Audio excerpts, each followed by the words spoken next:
Hi, I'm Colin, and this is Sci-Fi Deep Dive. So, with The Mandalorian out and available for streaming on Disney Plus, I figured I'd give my thoughts on the first episode, having just watched it. I'm gonna try to keep the first section of this video rather spoiler-free. I'll talk about some of the filmmaking aspects of it, but I will say closer to the end, or probably around the midpoint, I'm gonna start talking about some story elements that hopefully won't be too spoilery, but will get a little bit close to the spoiler territory, so keep that in mind. If you want spoiler-free, the beginning section will be spoiler-free, but there may be some spoilers near the end. First things first, the cinematography was amazing. Visually, it did a good job capturing the essence of Star Wars and really emulating the original trilogy, which it seemed to be sort of going for.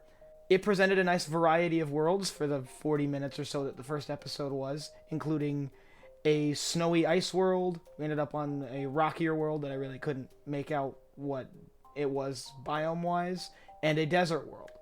Now, I really enjoyed the writing. It did a good job conveying the moments it was trying to convey. The action was fascinating and engaging, but now it did tend to shift rather jarringly at times from being fairly action heavy to being kind of a comedy, and while I enjoyed it, I understand how that can be a bit much for some people. Ultimately, visually, from a filmmaking standpoint, I thought it was very good. So before I get into picking apart little bits of the plot, which may get a little spoilery, I'd just like to say overall, I thought it was very entertaining, very fun to watch, and the story was intriguing and interesting, so I recommend going and seeing it, and if you want to avoid anything at all even remotely spoilery, I recommend clicking off here. Fair warning, spoilers ahead. So as many of you already know, the story seems to follow a Mandalorian bounty hunter about 5 years after the end of the Galactic Civil War, or at least after the Battle of Endor. The Outer Rim is thrown into chaos after the collapse of the Empire, and is pretty much lawless, with the New Republic not being able to really establish order out there yet. There's still a very young government that's still forming in the core. So this is our first real on-screen look at the galaxy after the Galactic Civil War, but before the events of the sequel trilogy. So I mentioned in my video about the fall of the Empire that one of the things I was really hoping for The Mandalorian was to see clear examples of large numbers of remaining Imperial forces, some sign that the Empire didn't completely disappear following the Battle of Jakku. Now, we do see a little bit of this. There's a scene where you see an Imperial officer or ex-Imperial officer who seems to have a small group of stormtroopers with. Now, the trailers that we've seen for the whole season seem to suggest that there's going to be more Imperial forces later on, but what we see right now is a fairly small contingent of them. So, on that front, I'm holding out hope that we'll still see more than just what appear to be 4 stormtroopers kind of still wearing the armor. A couple other things that we saw that were really interesting. I loved diving into the systems that the bounty hunters use.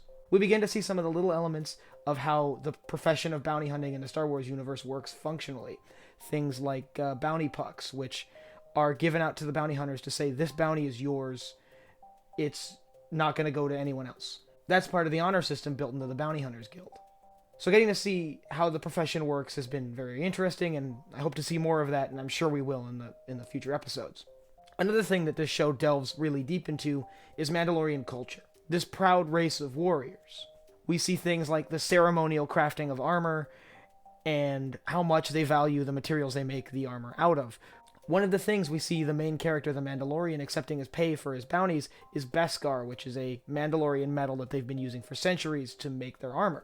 That ties in very closely with the Mandalorian culture, their armor designs, their styles, and once again, another thing that I really hope to see more of, and I'm sure we will in future episodes. Now, I don't want to dive into talking about the Razor Crest, the Mandalorian ship, because I'll do a whole nother video on it later, so I'll save that one for another time. So overall, I really enjoyed the first episode. Like I said, from a filmmaking standpoint, it's really good. Cinematography is really good.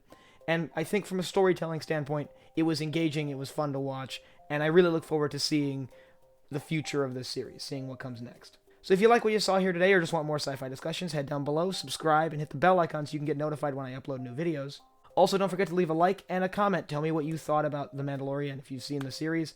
Tell me what you hope to see in the rest of the series. And until next time, I'm Colin, and this has been Sci-Fi Deep Dive.